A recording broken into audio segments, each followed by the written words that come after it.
Perfetto, allora buongiorno a tutti e grazie di essere presenti sia fisicamente che virtualmente. Sono Daniele Gizzi, appunto diciamo ho coordinato l'organizzazione del secondo Info Day riservato ai soci di Focus Europe. Proprio una serie, il secondo Info Day dopo il primo che abbiamo fatto alla città metropolitana di Palermo relativo al programma SERV.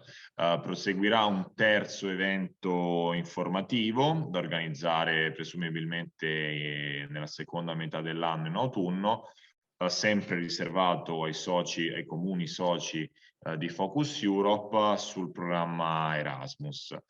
Siamo qui oggi a Quartu Sant'Elena per presentare appunto uno dei programmi estremamente importanti della Commissione europea relativo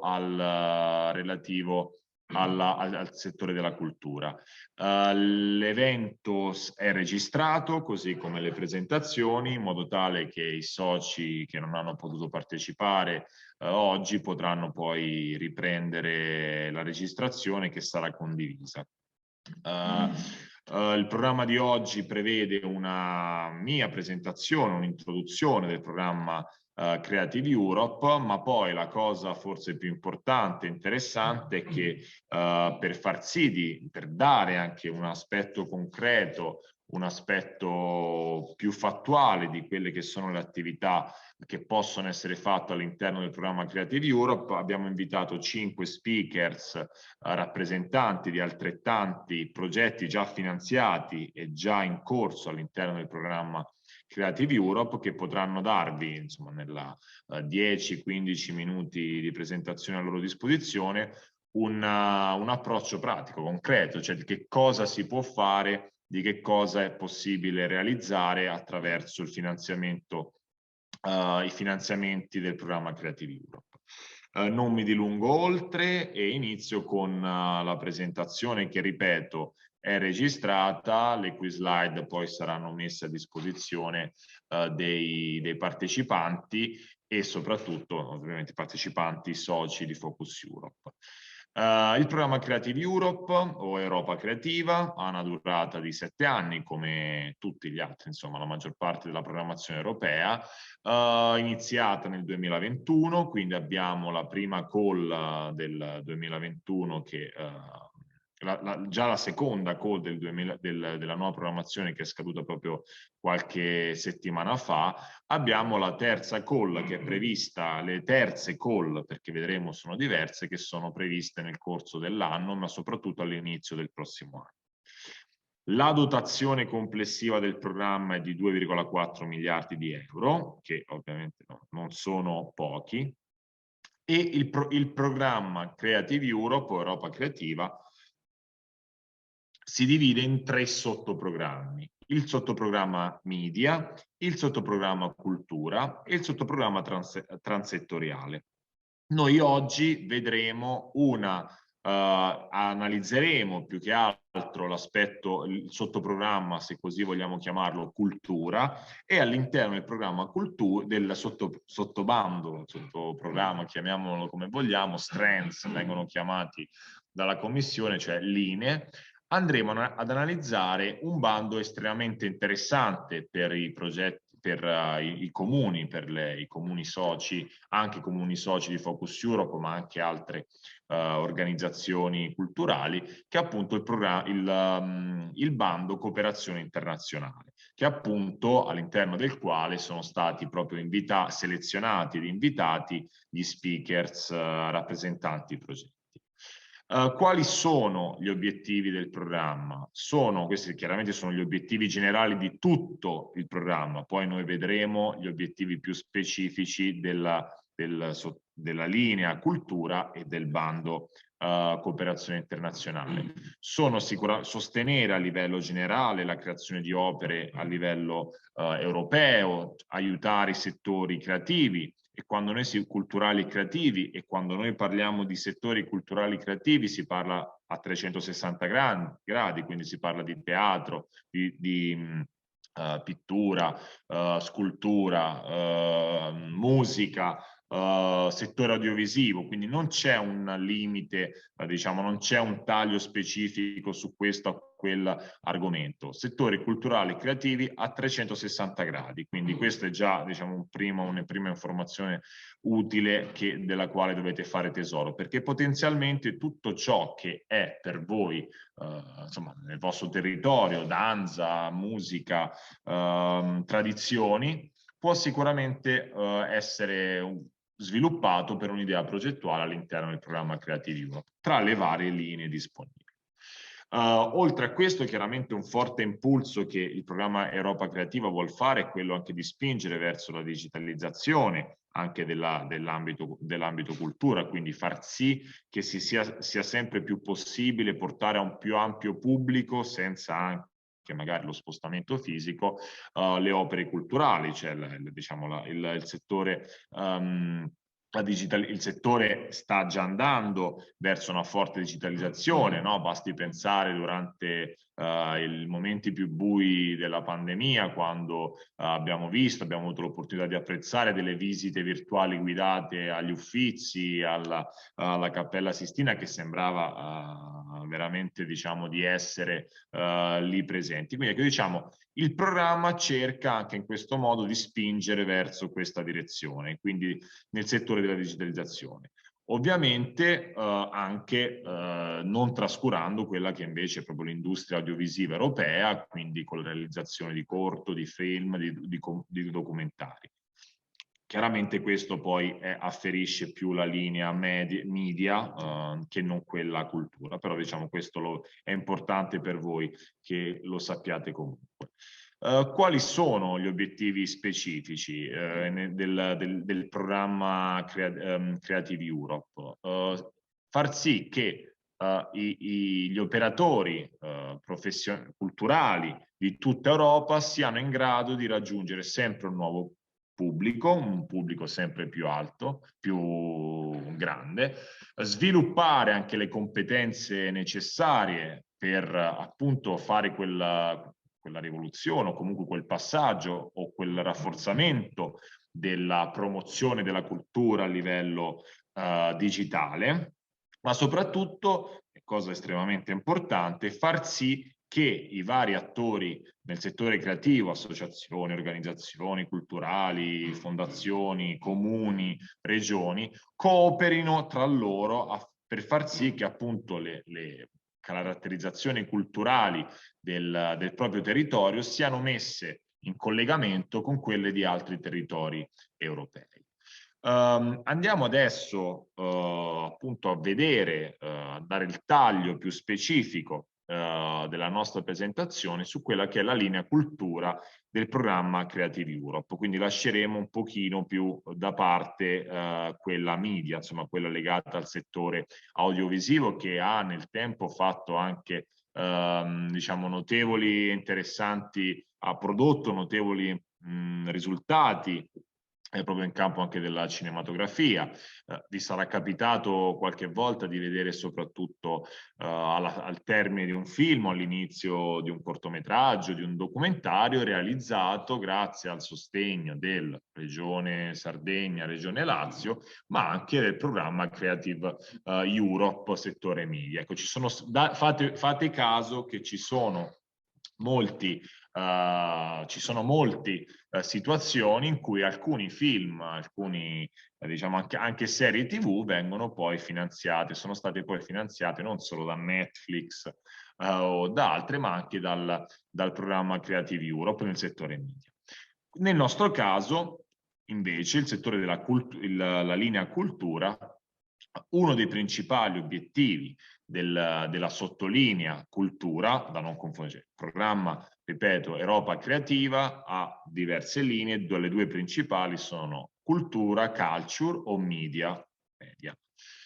Noi analizziamo quello cultura oggi. Uno i tre obiettivi, tre caratterizzazioni, se vogliamo, del programma cultura sono innanzitutto far sì che, come dicevo già prima, le organizzazioni culturali e creative possano operare a livello internazionale e transnazionale, quindi facendo sì che le opere artistiche, ripeto, a 360 gradi, siano esse fisiche, una scultura, un quadro, oppure musicali, o eccetera, eccetera, tradizionali, escano dai confini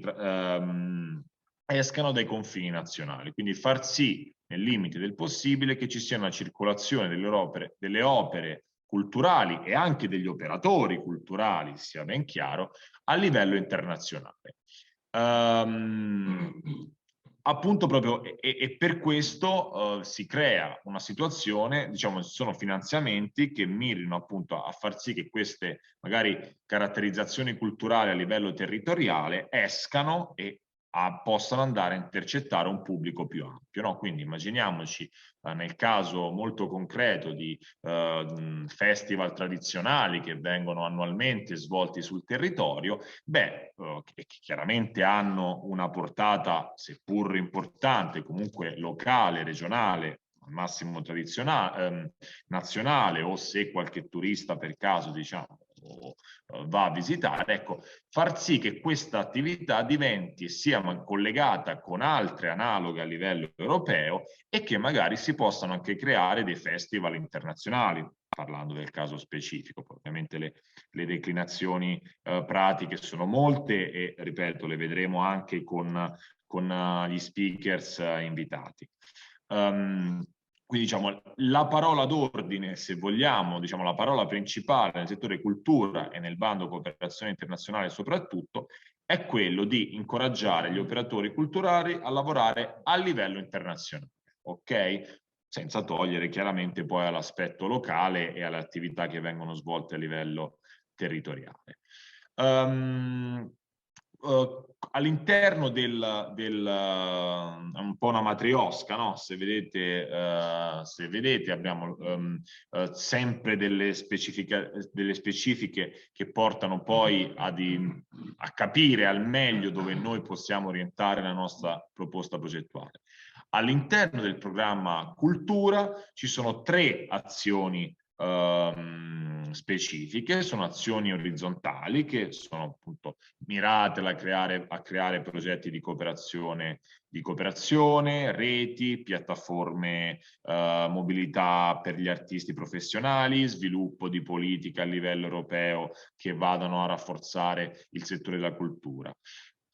Ed è quella che poi adesso andremo ad analizzare nel nostro proseguo. La seconda azione è quella del supporto settoriale, incentrato più sulla musica, l'editoria, quindi traduzione di testi, al patrimonio culturale e anche ovviamente ad altri settori. E poi le azioni speciali, che non hanno niente a che fare con quella attuale, fortunatamente, sono diciamo più incentrate a premi culturali della UE, quindi la capitale europea della cultura, il marchio del patrimonio europeo, il sostegno ai giovani, eccetera. Un po' ricordate qualche anno fa Matera aveva vinto proprio all'interno dell'azione speciale la capitale, era capitale europea della cultura. Andiamo adesso quindi per poi proseguire con gli speaker invitati ad analizzare il bando cooperazione internazionale, che è quello diciamo sicuramente che ha un budget importante e anche molto molto interessante per quanto riguarda, ripeto, i comuni soci di Focus Europe, ma anche le loro diciamo organizzazioni, le loro organizzazioni culturali che operano sul territorio. Come abbiamo detto, il bando riprende un po' quegli aspetti che ho già anche identificato, quindi di favorire e incoraggiare l'accesso alla cultura da parte, diciamo, dell'ampio pubblico e alle opere culturali a livello chiaramente europeo. Quindi uno degli aspetti principali di questo bando è quello che bisogna agire a livello internazionale. Ok, quindi se noi abbiamo, ripeto, una kermesse musicale di giovani artisti della fisarmonica, o qualsiasi altro strumento ci immaginiamo a livello locale, per pensare una proposta o una, diciamo, manifestazioni artistiche in costume a livello territoriale, la cosa importantissima è che per pensare un progetto, un'idea progettuale sul bando cooperazione internazionale, occorre che questa attività sia svolta, cioè si creino legami affinché possa essere svolta anche in un'ottica internazionale, o portando fuori diciamo la kermesse, il festival o quello che volete, o le opere, diciamo, le opere prodotte artistiche, oppure invitando chiaramente dall'estero, da paesi terzi nel nostro territorio, artisti o opere straniere. Per fare questo, il nuovo programma, la nuova programmazione, insomma, che ormai più tanto nuovo non è perché è partito nel 2021, quindi c'è già un anno e mezzo, prevede proposte progettuali di 3 tipi, piccola, media e grande scala, proprio per permettere a dei proponenti, soggetti che vogliono partecipare, di andarsi a collocare nella posizione che più si addice. Mi spiego meglio. Chiaramente un piccolo comune potrebbe avere più difficoltà a partecipare a un progetto di grande scala di milioni e milioni di euro, può chiaramente, ora vedremo anche gli importi, concentrarsi su un'idea progettuale un po' più piccola e che diciamo ha più la dimensione della sua organizzazione e quindi avere anche costi gestionali, anche se vogliamo amministrativi, commisurati alla propria dimensione. Appunto vi ho portato gli esempi anche dei progetti che possono essere finanziati all'interno del bando cooperazione internazionale. La categoria 1 è progetti su piccola scala, quindi dobbiamo avere minimo 3 entità provenienti da 3 diversi paesi, quindi immaginiamo un comune italiano non vuol partecipare, un'associazione italiana vuol partecipare, deve avere almeno altri 2 corrispettivi a livello europeo. I progetti sia di categoria 1, categoria 2, categoria 3 possono durare fino a un massimo di 48 mesi. Chiaramente quelli di piccola scala possono, diciamo, durare un pochino di meno rispetto a quelli magari di grande scala. La categoria 2, come vedete, devono essere coinvolti 5 entità di 5 paesi diversi, quelli di larga scala 10 entità di 10 paesi diversi. Chiaramente questo riprendo il discorso che ho fatto prima, no? Avere dei comuni piccoli che si trovano, devono coordinare poi 10, 15, 20 soggetti internazionali può essere molto oneroso e per questo appunto si possono tranquillamente, se vogliamo, concentrare sui temi di piccola scala. Il budget importante, come vedete, è commisurato ovviamente anche alla tipologia di linee che noi andiamo ad affrontare. Per i progetti di piccola scala il contributo UE è un massimo di 200.000 euro e vengono finanziati all'80%, quindi c'è un 20% di cofinanziamento che può essere messo anche con risorse interne o con altri progetti magari anche a livello regionale. Quelli di media scala, il contributo UE massimo è di 1 milione di euro con un 70% dei costi ammissibili. Quelli di larga scala, vedete, insomma, andiamo in un piano forse ben più importante in termini di budget, quindi 2 milioni di euro con 60% di costi ammissibili, quindi 40%. Vedete come mano a mano che aumenta la complessità, la Commissione europea chiede anche insomma, uno sforzo, un contributo maggiore, proprio perché poi i soggetti che vi partecipano chiaramente sono soggetti più grandi, insomma, più strutturati. Per l'esperienza nostra, anche per la platea che ci sta ascoltando, insomma, per i nostri soci che poi, ripeto, potranno anche possono anche partecipare a delle proposte progettuali. Chiaramente i progetti di piccola scala sono quelli che sicuramente sono più abbordabili, sono più interessanti anche per voi. Proseguiamo un po' con l'analisi del bando di cooperazione. già detto molte cose, diciamo, su questo, anche sul bando di cooperazione appunto si declina nei piccoli, media e larga scala, devono essere chiaramente orientati, hanno un taglio molto incentrato anche sui nuovi artisti, sugli artisti emergenti, cioè far sì che nel limite del possibile a partecipare siano artisti emergenti, farli conoscere al grande pubblico, portarli verso un pubblico europeo, non solo locale. Per fare questo ci sono due obiettivi, macro obiettivi, che dovete pensare, iniziare a ragionare sulle vostre proposte progettuali. Il primo obiettivo è quello di rafforzare, incentivare, rinforzare la circolazione internazionale, ok, transnazionale, come vi ho già detto, che abbiamo anche in precedenza.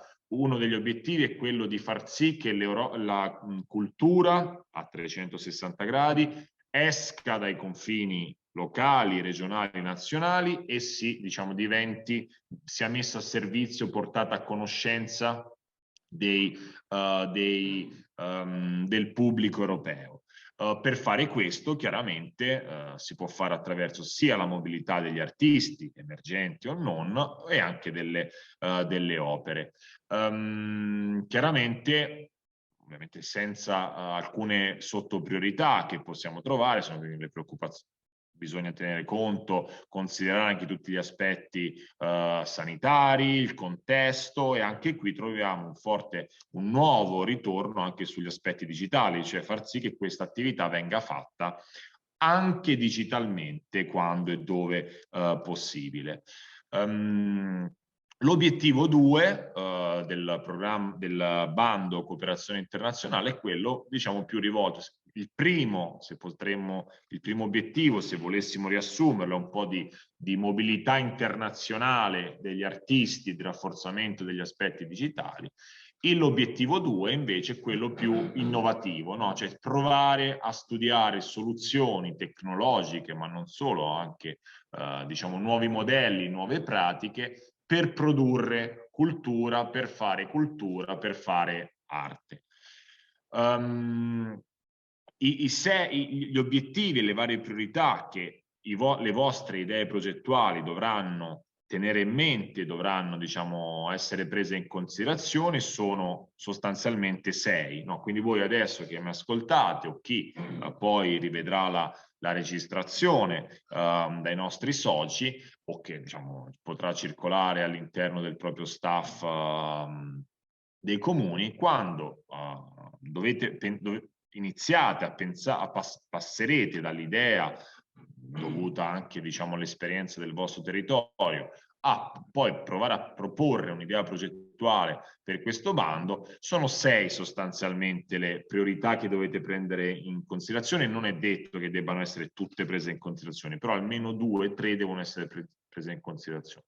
Sicuramente la prima è il pubblico. Cioè, diciamo, una priorità delle vostre proposte progettuali dovrà essere quella di aumentare l'accesso culturale e la partecipazione alla cultura, ok? Sia a livello fisico, cioè quindi fisicamente, che anche digitalmente. Poi chiaramente l'inclusione sociale, e in questo senso anche far sì che, diciamo, il pubblico, anche proprio gli artisti, siano sempre di più anche soggetti che magari sono vulnerabili, soggetti che magari in passato non hanno avuto facile accesso al settore della cultura, ripeto, sia come fruitori di cultura, cioè banalmente qualcuno che va a visitare un museo, una mostra, un'opera teatrale, eccetera, eccetera, ma anche proprio come attori principali della produzione della cultura. La sostenibilità è chiaramente un altro aspetto estremamente importante, sia ovviamente a livello ambientale, ma anche proprio sostenibilità nel saper co-creare nuova cultura, favorire la contaminazione anche culturale, artistica, digitale. Chiaramente il Covid, insomma, tra tutte le cose nefaste che ha portato, sicuramente bisogna far tesoro anche dell'esperienza negativa, ci ha comunque permesso di sfruttare degli strumenti che magari in precedenza forse consideravamo non adeguati. Basti pensare, oggi abbiamo una presenza fisica e una presenza online con la registrazione di un Infoday che possiamo poi condividere con tutti i soci anche in un secondo momento, no?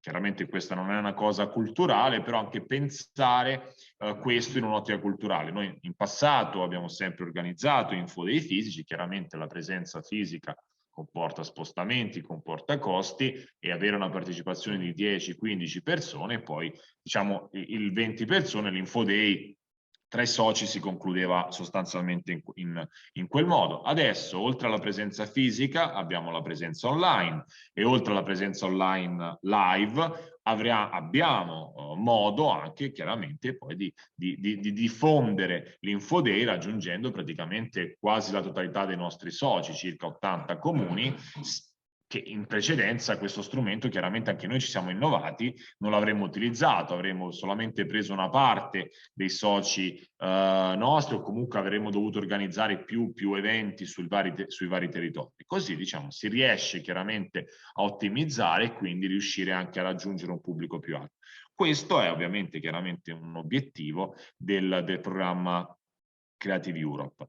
La dimensione internazionale, e ritorno chiaramente con quello che abbiamo già detto, è fondamentale, cioè la capacità dei settori culturali creativi europei di operare a livello internazionale. Quindi dovete sempre immaginare, qualsiasi sia la vostra idea progettuale, di portarla in un contesto internazionale. E poi ci sono le varie priorità annuali che vengono di volta in volta pubblicate. Nel bando 2023 chiaramente ci saranno altre priorità che prenderemo in considerazione.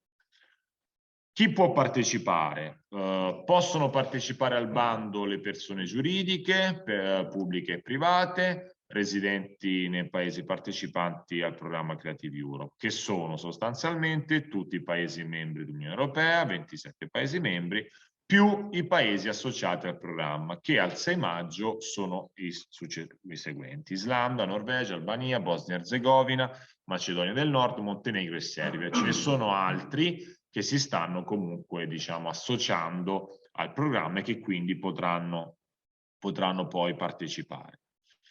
I prossimi passi, e poi dopo lascio la parola ai nostri invitati che ancora ringrazio per la disponibilità, sono innanzitutto pensare, vi ho messo anche una timeline, una timetable, poi chiaramente può essere più o meno rispettata, pensare a un'idea progettuale in campo culturale, maggio-giugno, grosso modo, anche dopo il nostro incontro possiamo ragionarne, voi potreste incominciare anche con i vostri settori cultura a ragionare di questi aspetti, iniziare a cercare partners internazionali, perché come vi ho detto sono fondamentali, giugno-ottobre più o meno, iniziare a pianificare la preparazione della proposta progettuale e poi lavorare sulla proposta progettuale dicembre-marzo, per poi arrivare a essere pronti con calma, diciamo, senza stress, a presentare una proposta progettuale per i bandi primavera 2023. Chiaramente, ripeto, questo è un Infoday rivolto ai soci di Focus Europe, perché molti insomma sanno, siamo in costante contatto praticamente con tutti. Chiaramente ricordiamo per informazioni e assistenza le nostre email principali, segretariato@focuseurope.org e progettazione.focuseurope@gmail.com.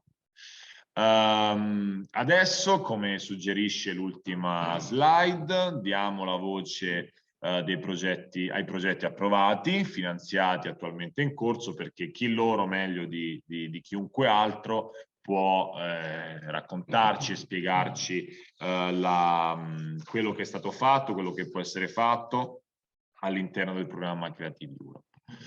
Allora, prima di questo, allora do in registrazione la parola a Federica Novoli, attenzione che no, devo farlo in modo diverso, altrimenti non sentite. Allora, ok. A Federica Novali, che non ha potuto partecipare in quanto già impegnata in un altro evento, ma che si è resa disponibile alla registrazione. La presento, Federica Novoli, Project Manager della Fondazione Brescia Musei, interviene per il progetto Mediterranean Garden.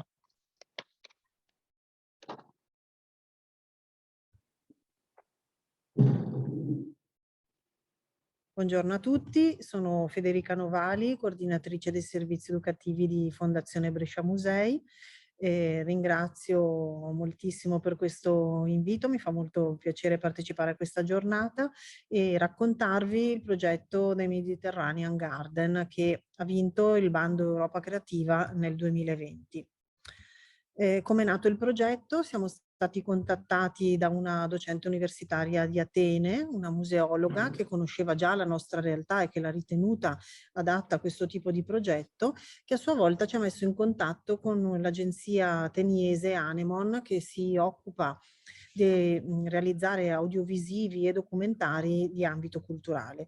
Anemon è stata la capofila del progetto e ha cercato dei partner a livello europeo, quindi coinvolgendo il Goethe Institute di Tirana di Zagabria, il Ministero della Cultura greco, la Fondazione della Banca del Pireo, la Municipalità di Atene, il Museo di Arte Cicladica e poi a Cipro la Fondazione Culturale della Banca di Cipro e il Museo del Cibo di Cipro e infine in Italia invece ha coinvolto noi. Chi siamo noi? Siamo la Fondazione Brescia Musei, che è frutto di un'innovativa partnership fra pubblico e privato e ci occupiamo di gestire e valorizzare il patrimonio dei 5 musei civici della nostra città, che sono quelli che vedete raccolti in questa slide. In particolare il progetto sulla dieta mediterranea verterà sul Museo di Santa Giulia, che è il museo della nostra città, che è allestito all'interno di questo edificio meraviglioso. È un ex monastero fondato nell'VIII secolo dall'ultimo re dei Longobardi, Desiderio. Il Museo di Santa Giulia e il vicino parco archeologico che invece custodisce i resti dell'antica città romana di Brixia sono stati inseriti nel 2011 all'interno della lista del patrimonio UNESCO con il sito I Longobardi in Italia, i luoghi del potere. La mostra si terrà nei nostri spazi a gennaio-febbraio 2023, un anno molto importante per la nostra città che insieme a Bergamo sarà capitale italiana della cultura.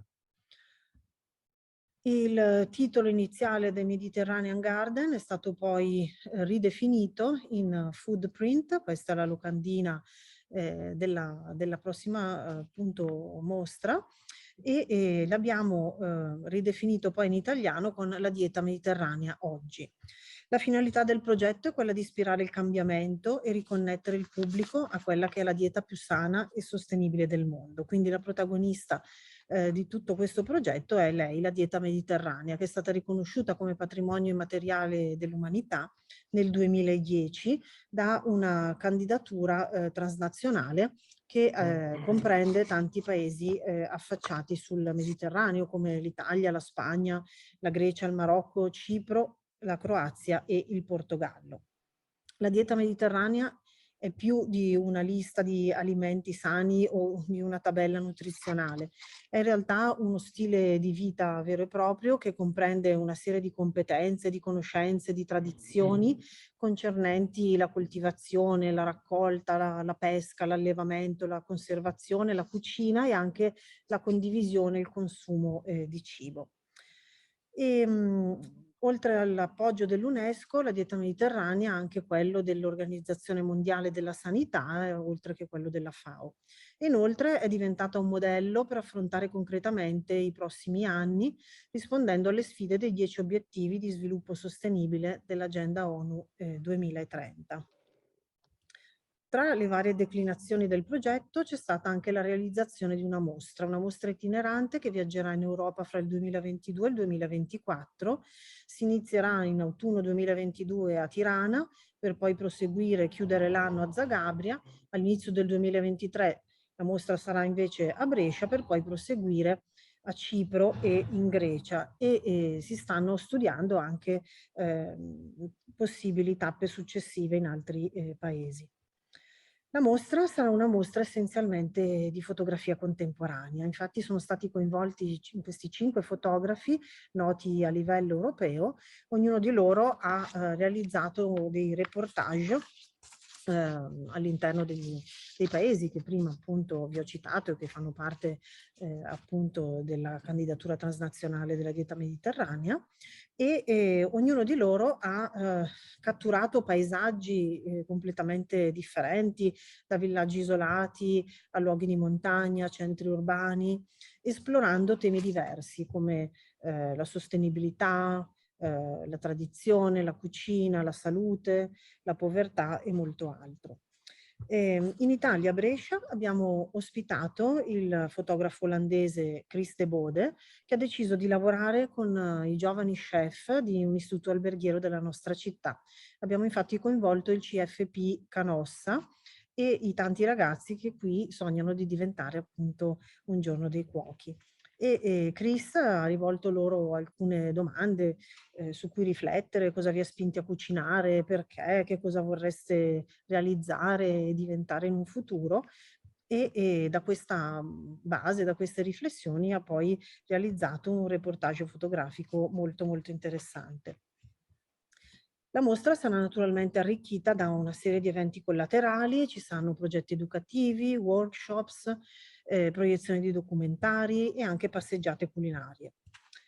Fondamentale sarà un sito internet dedicato che verrà realizzato, su cui verranno caricati i tantissimi materiali a corredo della mostra. Si tratterà di documentari, di audiovisivi, ma anche kit didattici, perché comunque il target principale di questa mostra restano le scuole. La mostra, fra l'altro, sarà gratuita, non avrà un biglietto d'ingresso, quindi speriamo che appunto di poter raccogliere molti docenti e studenti. Tutto il materiale che sarà caricato sul sito sarà tradotto naturalmente nelle 5 lingue dei paesi che ospiteranno la mostra, fra cui anche naturalmente l'italiano, oltre che l'inglese, il greco, eccetera. Per quanto riguarda i progetti educativi, non si tratta di una novità per noi perché qui nei Musei Civici di Brescia abbiamo una lunga tradizione didattica, ospitiamo ogni anno circa 55.000 studenti e quindi nel nostro lavoro, diciamo, quello di realizzare laboratori didattici, proposte innovative e in occasione della mostra abbiamo anche realizzato un kit sull'alimentazione nel mondo antico, sia in quello greco e romano, in collaborazione con il Museo di Arte Cicladica di Atene, che appunto è uno dei partner. Alle scuole offriremo laboratori didattici che tratteranno temi quali l'alimentazione nel mondo antico, per dare agli studenti l'idea che appunto la dieta mediterranea in realtà è nata tantissimo tempo fa, ma affronteremo anche alcune questioni legate al mondo contemporaneo, come quella dello spreco alimentare e del cosiddetto cibo spazzatura. Saranno poi attivati dei workshops con diverse tematiche, la fotografia di alimenti, la cucina dei migranti, oppure la trasmissione delle tradizioni dagli anziani ai giovani oppure da parte delle donne. E ancora si terranno delle passeggiate gastronomiche che collegheranno la nostra sede espositiva con mercati alimentari, con rivendite di cibo di strada e quartieri che hanno una storia, un passato speciali in questo ambito. Anemon ha realizzato un documentario apposito per questa mostra che si intitola Il cibo perfetto, un documentario scientifico in cui nutrizionisti, scienziati, antropologi parleranno proprio della dieta mediterranea, arrivando poi a concludere che sostanzialmente quello che è salutare per l'uomo è anche salutare per il nostro pianeta, scusate, quindi tornare a parlare di sostenibilità. Per quanto riguarda la declinazione della mostra a Brescia, coinvolgeremo una serie di partner del territorio. Per ora siamo già in contatto con il Vespaio, che è un network di professionisti che si occupano di ecodesign e sostenibilità a 360 gradi, che ci presteranno questo gioco in cartone riciclato molto interessante che si intitola Kids Against Waste, che quindi porterà i bambini a riflettere sullo spreco alimentare. Abbiamo già sentito anche Coldiretti per chiedere una serie di interventi, soprattutto legati a illustrare la filiera dell'olio di oliva, che è uno degli ingredienti principe della dieta mediterranea, così come coinvolgeremo senz'altro Slow Food. L'emergenza sanitaria ha costretto a dilatare i tempi del progetto. Come vi ho detto, il bando è stato vinto nel 2020, ma la prima tappa della mostra sarà nell'autunno 2022. Il lavoro quindi è stato inevitabilmente rallentato. Ci siamo sentiti diverse volte, ma sempre via call da remoto, e soltanto nel novembre 2021 invece abbiamo finalmente potuto conoscerci dal vivo ad Atene e abbiamo discusso dal vivo i dettagli del progetto che non vediamo l'ora di ospitare. Grazie dell'attenzione. Grazie mille, grazie per questo contributo. Come diciamo avete potuto vedere anche, no, sulla tematica trattata, si parla di cultura a 360 gradi, no? Quindi tutti gli aspetti che possono essere in qualche modo collegati alla cultura possono essere valorizzati all'interno di una proposta progettuale. Quindi ripeto, occorre più che altro pensare, diciamo, a come si possa al meglio valorizzare gli aspetti territoriali del territorio. Darei adesso la parola a Besnik Mehmeti, project manager del comune di Prato, che ci presenterà il progetto New Creative Trails. Aspetta che metto come oratore.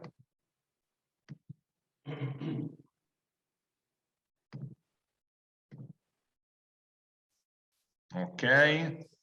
Buongiorno a tutti, grazie agli organizzatori per l'invito a questo evento sul programma Creative Europe. Vorrei diciamo esordire dicendo che ovviamente i progetti europei non nascono diciamo, no, per caso. Ovviamente fanno parte di strategie più ampie che gli enti locali, i comuni portano avanti. Nel nostro caso a Prato noi abbiamo iniziato a lavorare a partire dal 2008-2009 con il Museo del Tessuto del Museo del Tessuto di Prato su due temi particolari.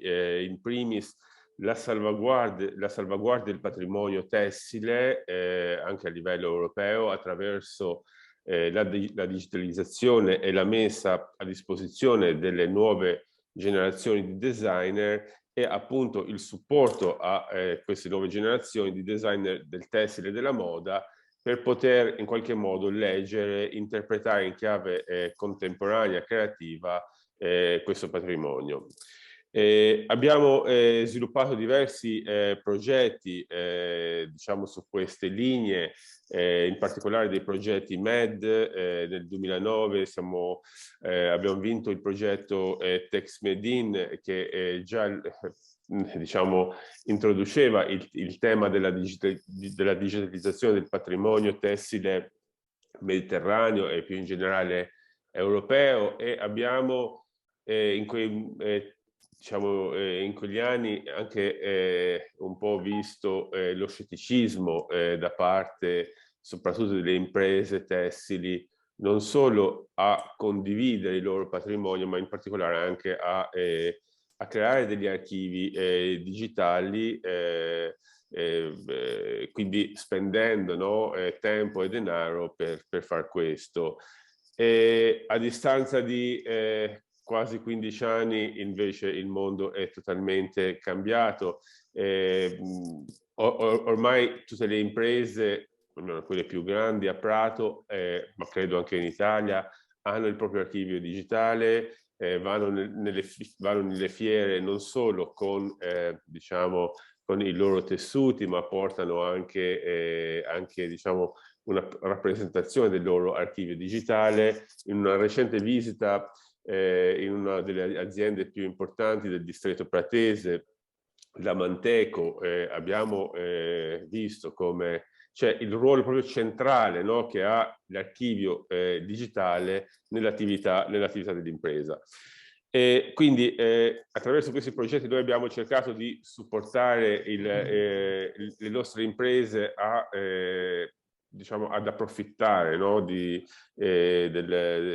strumenti digitali. In particolare nel 2014-15 abbiamo lavorato su un progetto sempre finanziato attraverso Interreg Med, che appunto ha creato anche un software digitale grazie al lavoro dei colleghi del Museo del Tessuto, che è stato messo a disposizione di varie imprese, e abbiamo in quel progetto lavorato con dei giovani designer attraverso attività di workshop e formazione e soprattutto residenze creative all'interno delle imprese, per poter in qualche modo, no, portare nuove energie creative all'interno, no, delle imprese. È stato davvero un bel progetto. Tra l'altro, Daniele, ti ho condiviso un video, se magari alla fine diciamo, si può far vedere un video di 4 o 5 minuti, ma questo arrivo anche al nostro progetto poi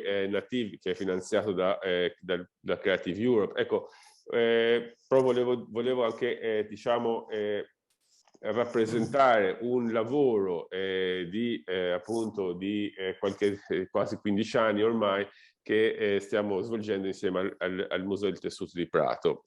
Il Museo del Tessuto, tra l'altro, abbiamo aiutato il Museo del Tessuto anche a partecipare ad altri bandi, sia all'interno del progetto MED, sia all'interno di Creative Europe. Il Museo del Tessuto è stato capofila del progetto Createx, proprio per cercare di aiutare anche altri territori europei legati al tessile diciamo, a rafforzare le loro attività per la salvaguardia del patrimonio tessile.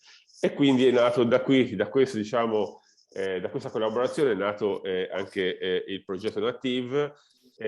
Noi credo dal 98 più o meno lavoriamo all'interno di una rete europea di città tessili che si chiama ACTE, che ha una trentina di membri in vari paesi europei. In questo momento ACTE è coordinata dalla città di Borås in Svezia, una città con un passato tessile vicino a Göteborg, e insieme ai nostri partner abbiamo dato vita al progetto Native, appunto guidato dal Comune di Borås, con la partecipazione del Comune di Prato come partner, ma anche di un'Accademia delle Belle Arti a Łódź in Polonia, e il cluster della moda in Catalogna, MODAC. Quindi tutti questi sono membri della rete di ACTE. Il progetto Native è nato con l'obiettivo duplice di sviluppare le competenze dei designer che lavorano nel settore dell'industria, del design, della moda, e allo stesso tempo facilitare l'integrazione delle capacità creative nelle piccole e medie imprese. Quindi un progetto che avvantaggia in qualche modo tutte e due le parti, sia i designer che le piccole e medie imprese, consentendo uno scambio di esperienze e di talenti. L'obiettivo era anche quello di far vedere, mostrare insomma come i diversi approcci della moda all'arte possono favorire anche un arricchimento interculturale, non solo per i designer, ma anche per le imprese, quindi promuovere la moda come un valore culturale. Il progetto è partito nel 2019, nel 2020 eravamo quasi entrati, diciamo, in pieno delle attività quando è iniziata la pandemia, per cui il progetto ha sofferto tantissimo l'avvento, diciamo, della pandemia. Questo perché molte attività del progetto erano pensate attraverso lo scambio fisico, no? Fra imprese e designer, con residenze creative che i designer avrebbero dovuto svolgere presso le imprese nei 4 paesi che ho citato poco fa, e quindi abbiamo cercato di rimediare in qualche modo all'avvento della pandemia, offrendo delle attività di formazione per i designer su vari temi, dalla digitalizzazione all'interpretazione del patrimonio creativo, al marketing, eccetera, e quindi anche di favorire uno scambio online fra imprese e designer. C'è da dire che anche per le nostre imprese, diciamo, la pandemia è stata davvero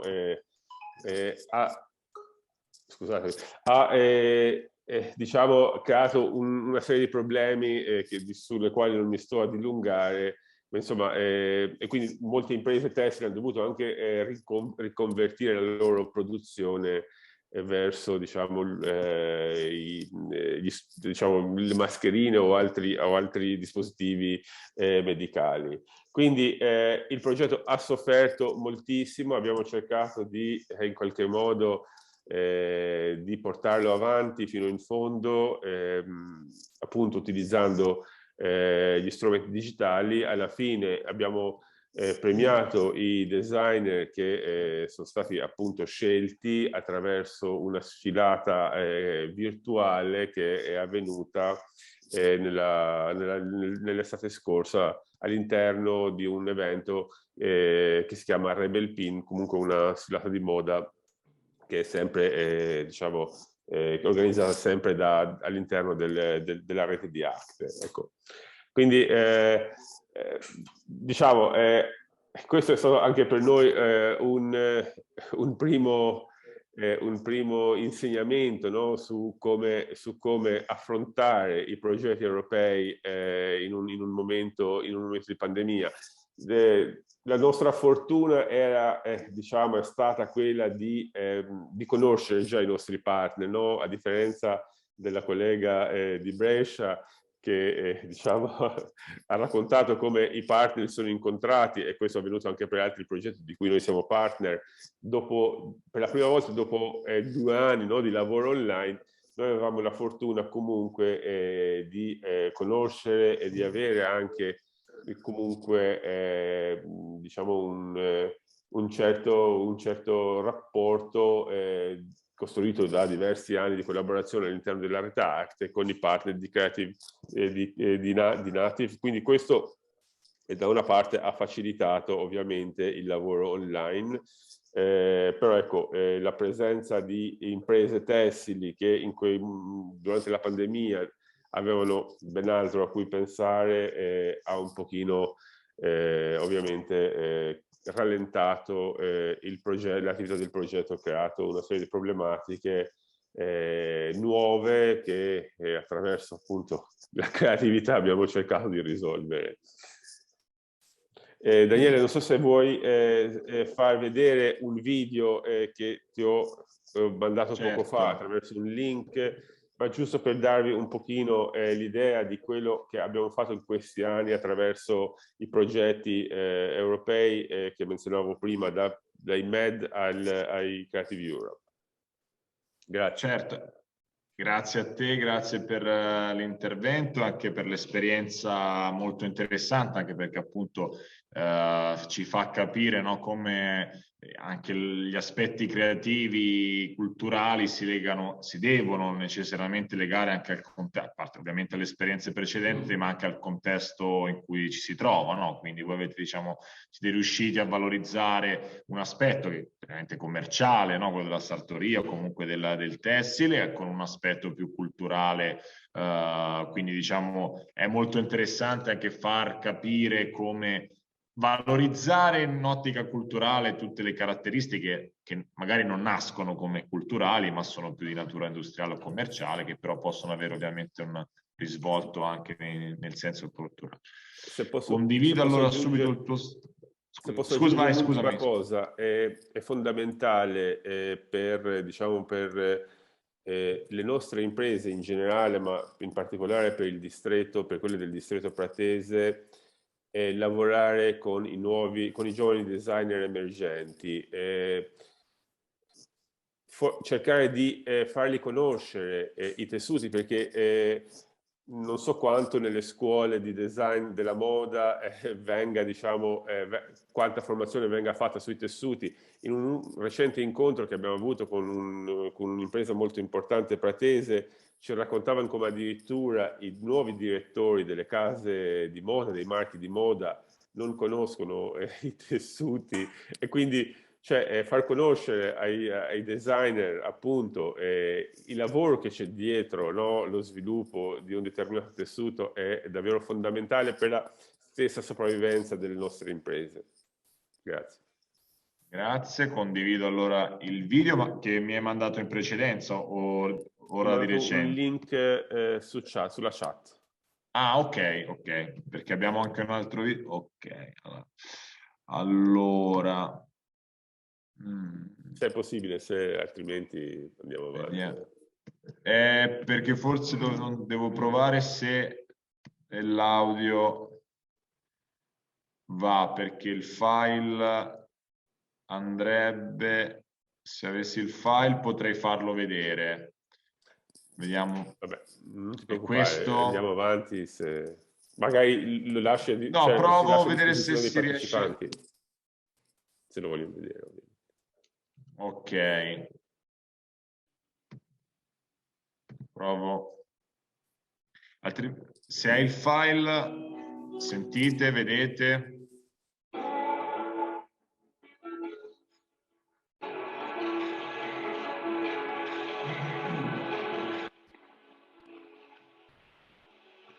Non si vede però.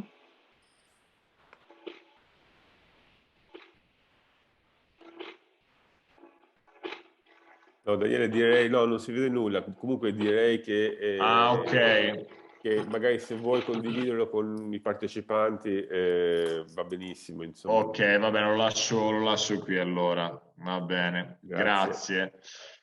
Grazie ancora dell'intervento. Passiamo adesso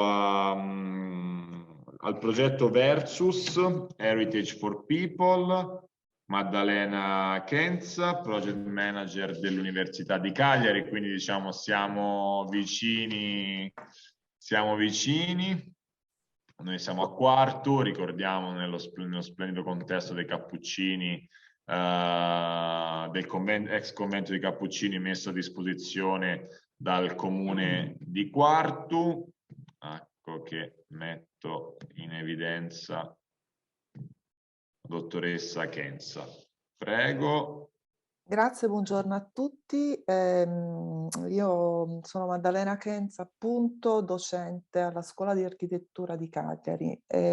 Mi presento perché appunto il nostro è un progetto che riguarda parte dall'architettura. Condivido intanto questa piccola presentazione.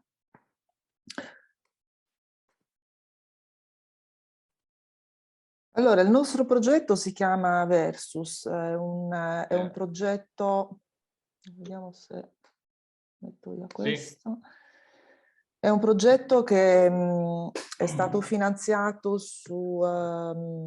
per le annualità dal 2019-2023 e come per il collega che ha parlato precedentemente, anche noi siamo partiti, diciamo, quasi in contemporanea con la pandemia, quindi ritrovandoci a dover affrontare un'emergenza che non era prevista.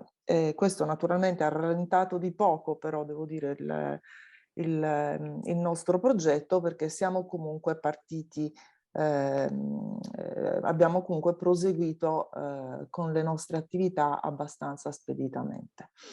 Allora, il nostro progetto è un progetto che parte dall'architettura e infatti è condiviso da, vedete, 5 partner. Il capofila è l'Università Politecnica di Valencia, scuola di architettura, con la Scuola Superiore Galaesia, che è una scuola portoghese che è confluita poi più tardi in seno all'Università di Porto, l'Università degli Studi di Firenze, il nostro Dipartimento di Ingegneria e Architettura dell'Università di Cagliari e poi un centro di ricerca sull'architettura di terra che fa capo alla Scuola di Architettura di Grenoble. E poi ovviamente altri partner stranieri e tutta una serie di enti anche importanti, come vedete qua, l'ICOMOS per esempio, che è un istituto internazionale che si occupa della conservazione dei monumenti e dei siti, l'UNESCO ed altre reti internazionali che appunto ci accompagnano in questo percorso. Il progetto Versus Plus è stato generato da un precedente progetto Versus che trattando più direttamente di architettura partiva dal presupposto che il patrimonio vernacolare, ovvero tutto quel patrimonio costruito che è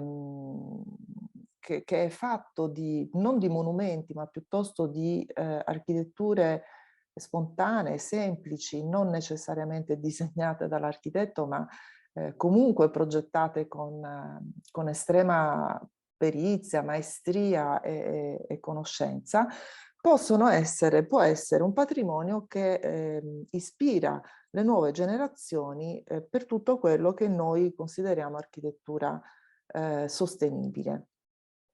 Abbiamo parlato di architetture, naturalmente, di oggetti architettonici, ma anche di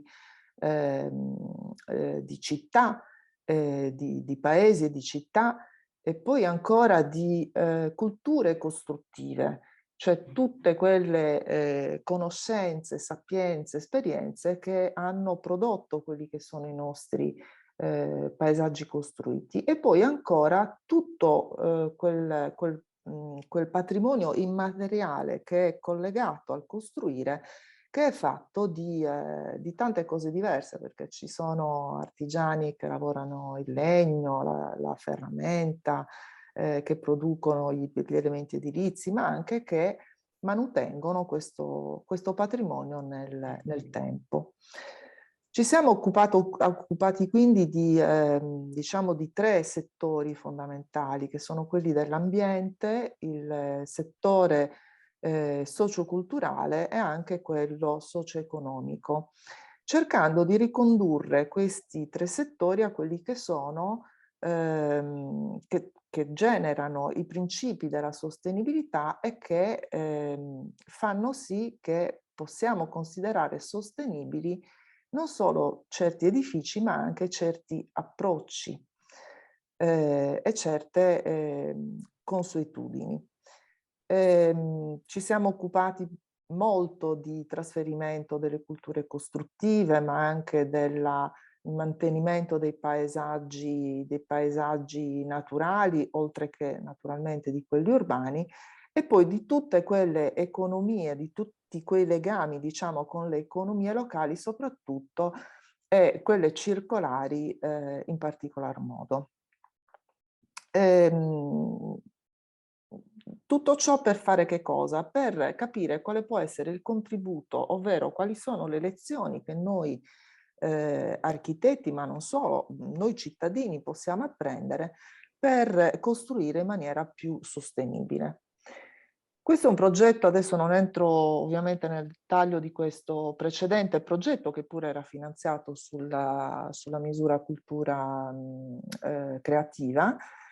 Dico soltanto che questo è un progetto che è stato premiato come buon esempio, diciamo, per gli aspetti della divulgazione che noi abbiamo curato in maniera particolare.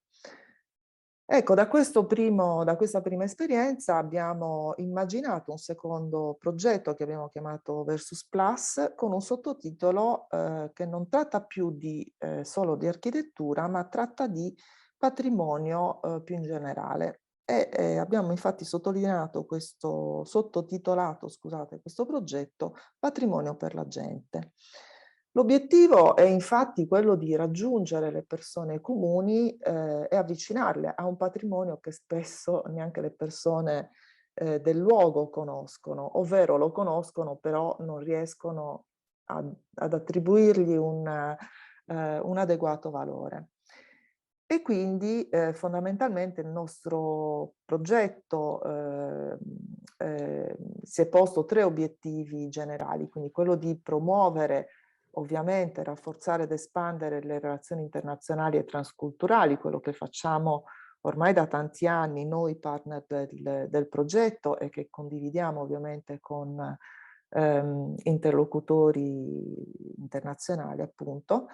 Applicare le conoscenze delle lezioni fondamentali del patrimonio, lo chiamiamo vernacolare, ma del patrimonio tutto, quindi non solo quello diciamo più spontaneo, ma anche quello più colto. E poi diffondere principi, tecniche e soluzioni di questo patrimonio nella società europea. Come lo facciamo? Lo facciamo con attività diverse, che sono attività scientifiche, lavoro sul campo, attività di partecipazione sociale che comprende chiaramente il confronto con tutti i soggetti che noi abbiamo cercato di coinvolgere, che vanno dalle amministrazioni locali, dalle associazioni culturali, dagli ordini professionali, ma anche associazioni di artigiani, imprese e ovviamente le scuole. Le scuole che sono, diciamo, i nostri interlocutori privilegiati per quanto riguarda le attività educative di sensibilizzazione, che noi intendiamo svolgere, ma stiamo svolgendo già attraverso laboratori tecnico-creativi tenuti dagli stessi artigiani del luogo. E infine attività di promozione che coinvolgono sia gli artigiani locali ma anche le imprese innovative che trattano prevalentemente, che trattano non solo di materiali e tecniche tradizionali ma anche di cultura in senso più ampio. Ed infine, come si è sottolineato all'inizio, l'ha detto Daniele, proprio in apertura di questo incontro, abbiamo voluto dare una certa forza alle attività di divulgazione. Quindi abbiamo curato in modo particolare tutto quello che è il lato sociale, diciamo, di questo progetto.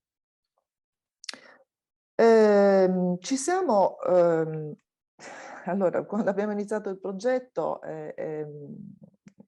l'ho detto prima, era marzo, quindi avevamo appena iniziato la pandemia e abbiamo cercato di capire come potessimo trasformare il nostro progetto, che come nei casi precedenti era un progetto molto di incontro, no? e di contatto con la gente, e appunto come potessimo trasformare questo progetto in un progetto a distanza. Abbiamo quindi iniziato col gestire, col dare importanza a tutto quello che è la virtualità del progetto. Quindi abbiamo curato il sito web tutti i contatti social, da Facebook a Instagram e altri. Abbiamo svolto i nostri seminari, i nostri incontri online anche con gli artigiani per programmare i successivi incontri in persona, ma soprattutto abbiamo iniziato a programmare le nostre attività didattiche. Per questo abbiamo noi di Cagliari e il partner di Firenze, che è la Scuola di Architettura di Firenze, abbiamo concordato insieme un corso universitario che si è concentrato su uno dei due casi di studio, cioè sull'isola di Sant'Antioco e Calasetta in particolare,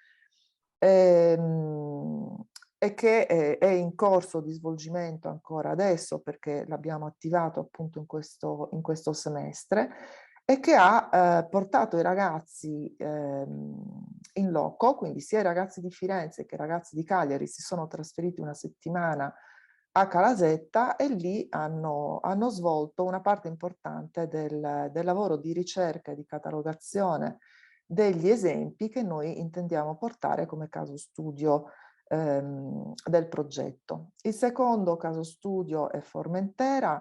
Formentera, come Sant'Antioco, ha una superficie abbastanza ridotta ed un numero di abitanti comparabili con quelli dell'isola di Sant'Antioco. Questo è il motivo per cui abbiamo scelto questi due casi di studio, e sono due piccole isole che sono conosciute molto per il turismo, ma molto poco invece per un patrimonio culturale che pure è straordinariamente interessante.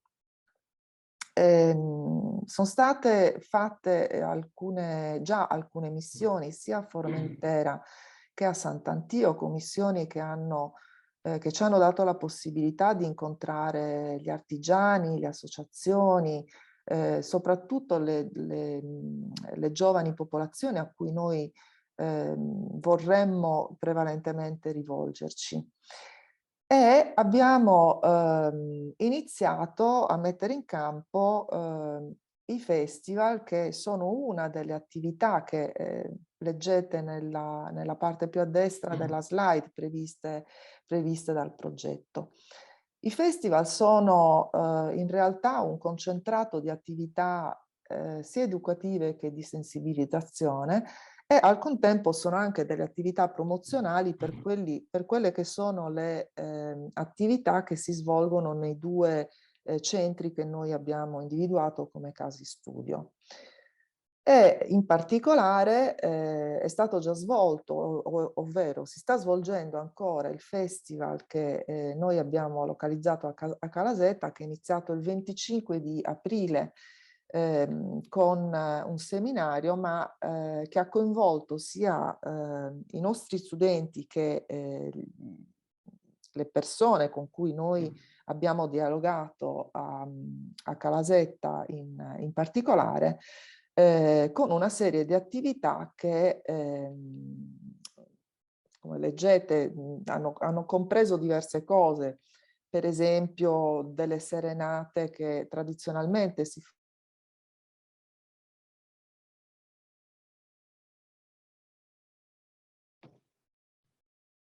Mi senti? Ci senti? Ti sentiamo più?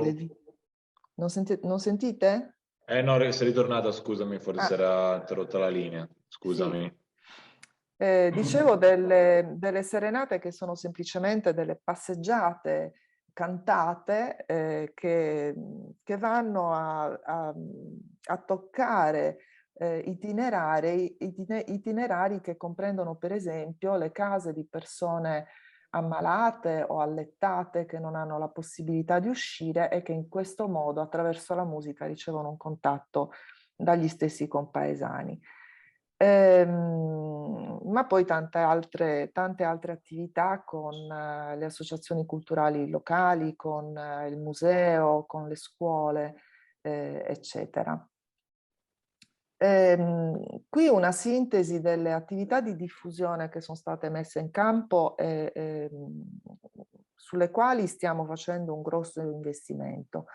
un sito web che raccoglie i dati che noi stiamo raccogliendo, che riguardano appunto i beni culturali in generale del bacino del Mediterraneo, che è quello in cui si trovano, sono localizzati 5 partner che partecipano al progetto, e poi tutta una serie di altre attività che riguardano l'implementazione di social network, un canale YouTube, attività didattiche come quella di cui parlavo poc'anzi, delle app, delle applicazioni, gioco, soprattutto dei giochi che sono destinati alle giovani generazioni da fare sul cellulare, ma sono giochi che noi stiamo pensando e che stiamo realizzando, anzi sono in parte anche già realizzati, da svolgere non sul divano di casa.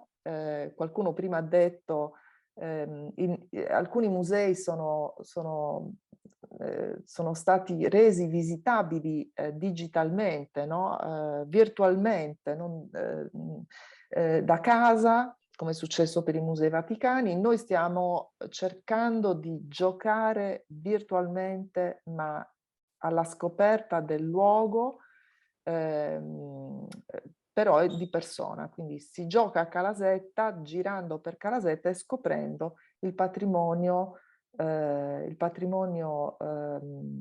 culturale del luogo.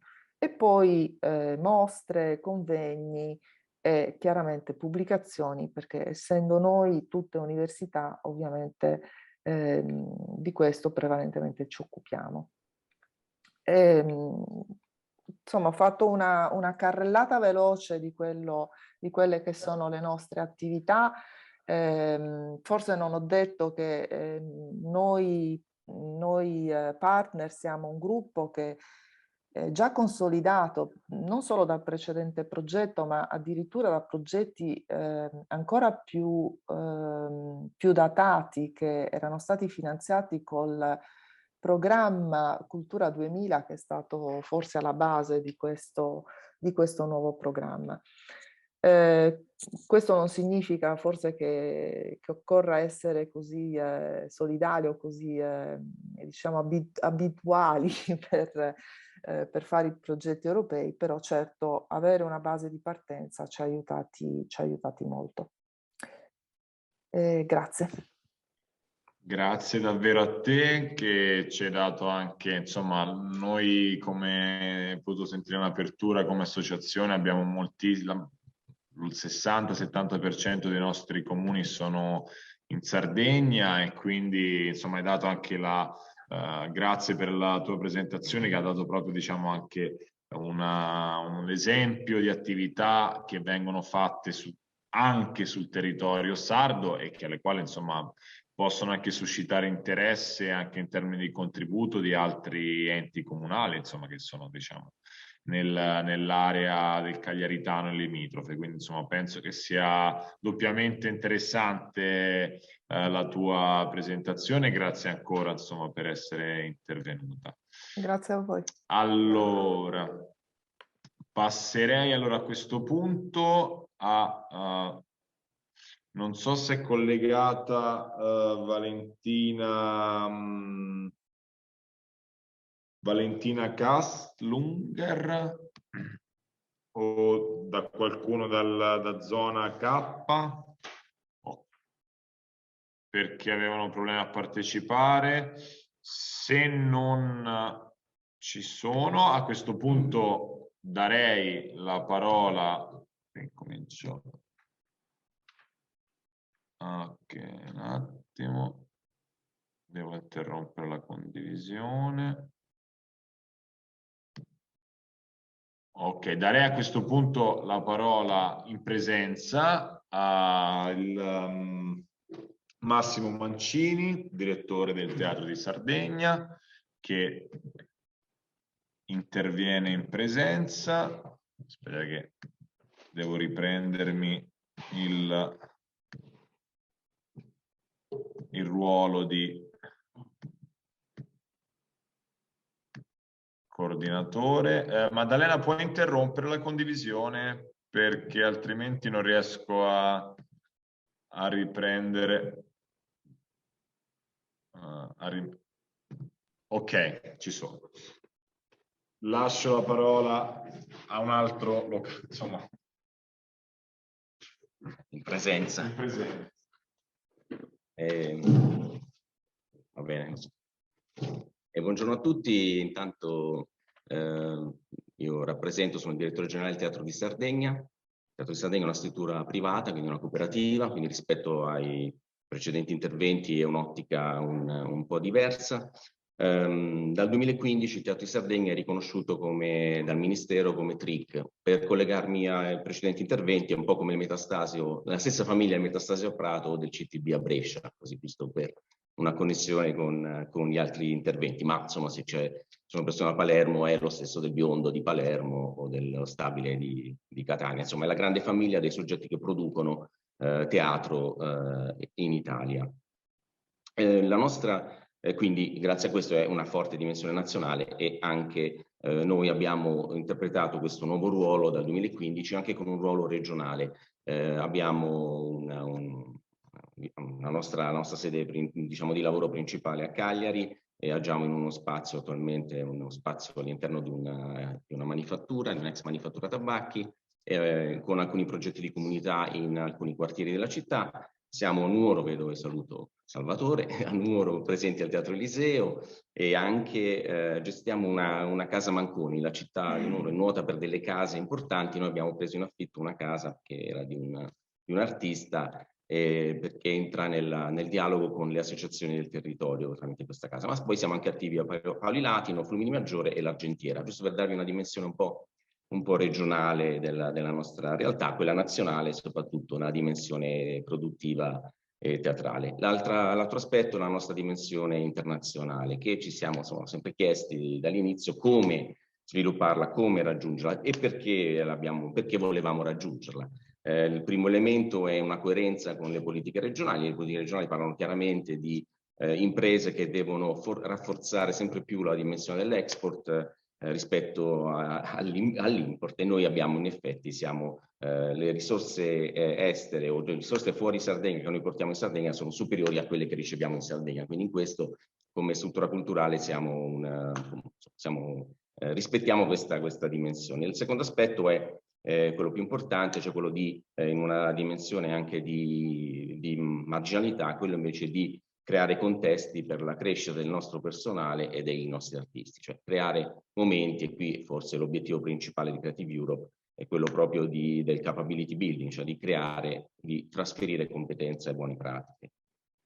Dico subito qual è un elemento per noi, come generiamo le relazioni, come nascono le relazioni internazionali. Diversi canali. Uno, i nostri spettacoli girano molto, qualcuno di voi avrà visto il nostro Macbethu, lo spettacolo italiano più rappresentato al mondo. Questo facilita perché al seguito dello spettacolo sia i nostri artisti che i nostri collaboratori creano relazioni, nascono relazioni. Ma c'è un contesto importante per il nostro settore che si chiama IETM, che è una rete che nasce nel 1981, quindi una delle prime, in un momento di grande passione per l'Europa. Nel 79 ci sono state le prime elezioni europee. Ecco, nell'81 nasce questa prima rete, adesso ha più di 500 membri da una cinquantina di nazioni a tutto il mondo. Quindi una rete, insomma, una sorta di ONU del nostro mondo. E quello è un contesto facile per generare relazioni, confrontarsi su idee e su visioni comuni. In quest'ottica noi siamo presenti in diversi progetti. Lo stesso progetto che avrebbe dovuto presentare Valentina di Zona K, noi siamo partner insieme a loro, quindi siamo nello stesso anche in quel progetto che avreste dovuto ascoltare prima del mio intervento. Abbiamo da poco vinto un Piccola Scala come capofila, ed è la prima volta come capofila. Abbiamo scelto un Piccola Scala perché è un progetto che si può gestire per iniziare a fare esperienza, perché la mole amministrativa non è così semplice, anche se poi potrò dirlo più avanti, si è un po' semplificata con questo nuovo ciclo. E siamo beneficiari invece di un larga scala, che è un po' quello che mi è stato chiesto un po' di raccontare, questo progetto Stronger Peripheries. Dico anche che abbiamo appena presentato, a scadenza l'altro ieri, un media scala Lo dico perché è un progetto a cui tengo molto, perché finalmente diverse isole d'Europa, quindi è un progetto tra isole. Abbiamo presentato un media scala e con noi l'Irlanda, la Corsica, Baleari, Canarie, una piccola isola croata, un'isola danese, insomma nasce come progetto che si poggia anche sulla grande riflessione che si sta facendo sia a livello nazionale che europeo sul tema dell'insularità. Quindi si poggia anche su questa riflessione. Il progetto Strong Peripheries, qui vi dico la prima, quindi ho larga scala, vi do subito i numeri, non abbiamo chiesto il massimo, il budget di circa 3 milioni e mezzo, qui rispetto al 60% di cofinanziamento noi abbiamo chiesto il 50%, questo diciamo fa parte delle strategie che si scelgono per essere un po' più credibili, e quindi il contributo di circa 1,8 milioni, insomma. Di questo, considerate appunto che siamo effettivamente 10 partner, provo a elencare le nazioni: Portogallo, Spagna, Francia, appunto Italia, Slovenia, Serbia, Croazia, Romania, Ungheria, Grecia. La caratteristica è che siamo 12 partner in queste 10 nazioni, 12 partner simili alla nostra struttura, quindi soggetti culturali, e 3 centri di ricerca, cioè 3 università, Montpellier, Barcellona, Belgrado.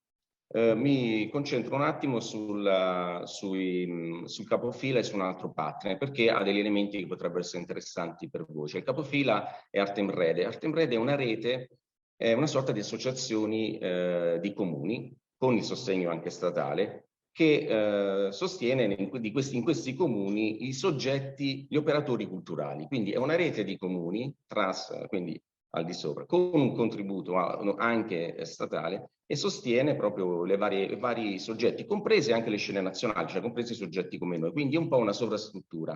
Anche il partner francese, Occitanie, è una sovrastruttura di comuni, di nuovo un'altra rete di comuni tra Montpellier e tutta la zona dell'Occitanie, con fondi sia dei comuni sia statali.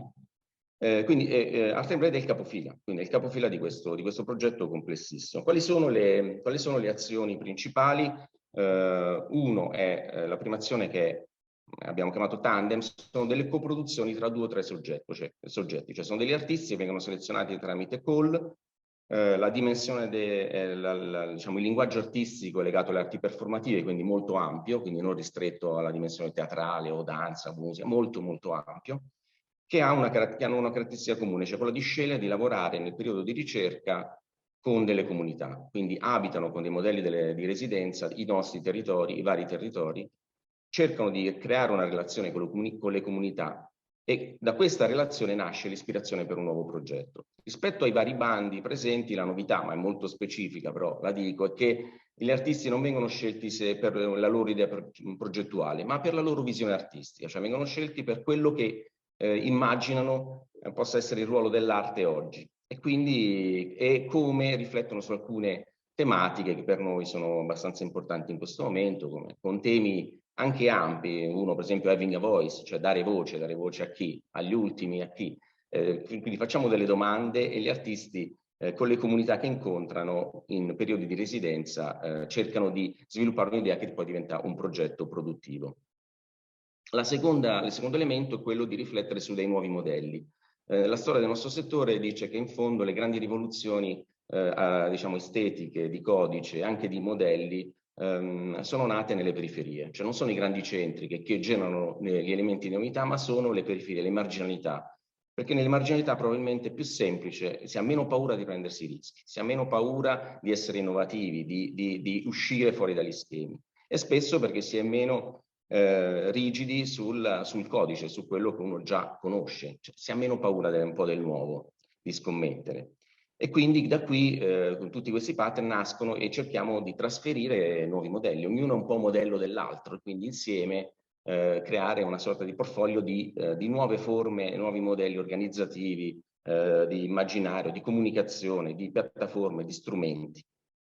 L'ultimo, lo ripeto, l'altro obiettivo principale, di nuovo, che è quello di partenza anche per noi, il trasferimento di competenze. Cioè ci sono molti viaggi, cercando di essere più sostenibili possibili. Noi siamo un po' danneggiati perché l'isola, però insomma per gli altri partner gli spostamenti sono spesso in treno, quindi in una situazione molto di sostenibilità, però di fatto si creano molti contesti di incontro con artisti, workshop di approfondimento, e altri momenti di corsi diretti, sia online che in presenza. Noi ne avremo 2 in Sardegna, il prossimo ottobre sarà a Cagliari, quello successivo a giugno del 23 a Flumini Maggiore.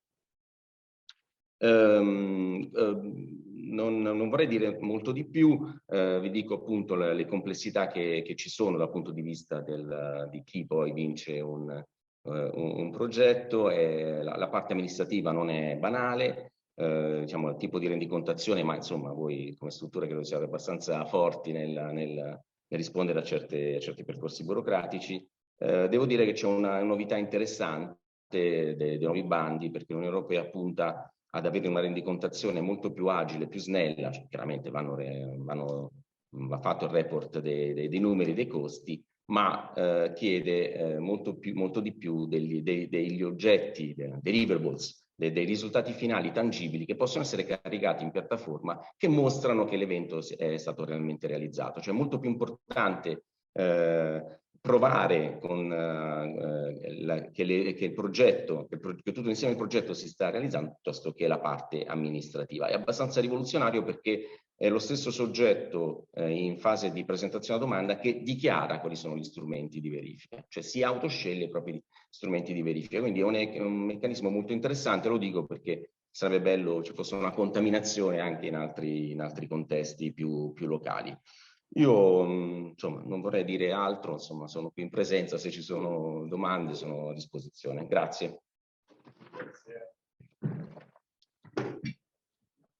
Grazie a te per questa presentazione, appunto anche data la tua esperienza su tanti altri, non solamente diciamo, non eri qua, te l'ho detto, mi permetto, non solo come rappresentante di un progetto, ma appunto di un'organizzazione che comunque conosce molto bene il programma Europa Creativa, che lavora e sta lavorando sul programma Europa Creativa.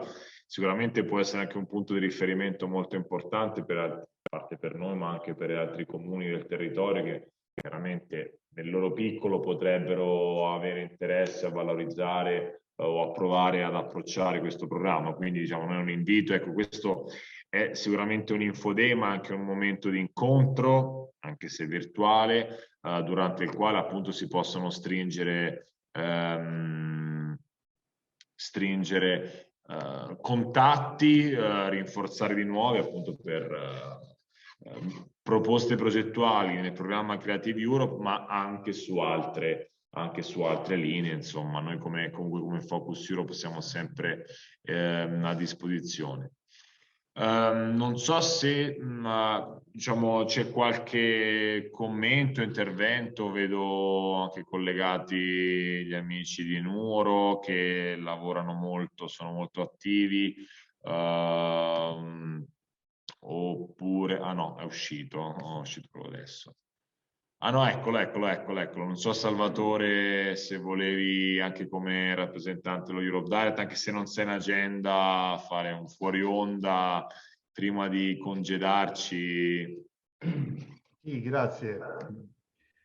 Sarò molto breve. Intanto complimenti per l'iniziativa, perché secondo me su un argomento del genere, come diceva Massimo Mancini, questa visione diciamo transnazionale della cultura deve trovare nella nostra regione, nella comunità insomma di chi si occupa di questi finanziamenti, ma soprattutto nella comunità professionale che si occupa di cultura, di declinare in tutte le sue versioni possibili e diciamo questo tratto identitario, culturale e regionale della Sardegna.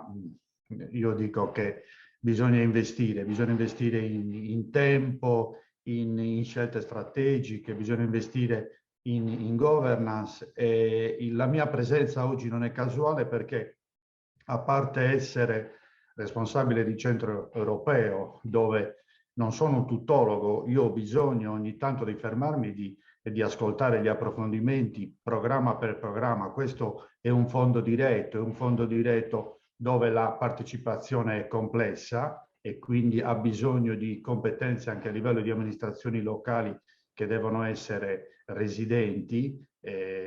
Quindi c'è tutto un lavoro da fare di governance e di assistenza tecnica. Io spero che la Regione per il prossimo periodo 2021-2027 investa soprattutto sul miglioramento delle competenze in ambito locale, soprattutto diciamo in quei territori marginali che non possono contare su competenze specializzate. Quindi assolutamente un plauso per questa iniziativa. Poi, come funzionario del Comune di Nuoro, essendo noi in questo anno diciamo importante dei 150 anni delle celebrazioni del premio Nobel Grazia Deledda, io spero che questo Info Day possa dare input. A me ne ha dato personalmente, e quindi mi farò da tramite presso l'amministrazione comunale di Nuoro perché si possa lavorare ad un'idea sulla base di un partenariato come quello che avete presentato questa mattina, che mi sembra importante, e quindi invito tutti a condividere idee, a fare rete. L'amministrazione comunale prenderà spunto da una diciamo Info Day come questo su cultura,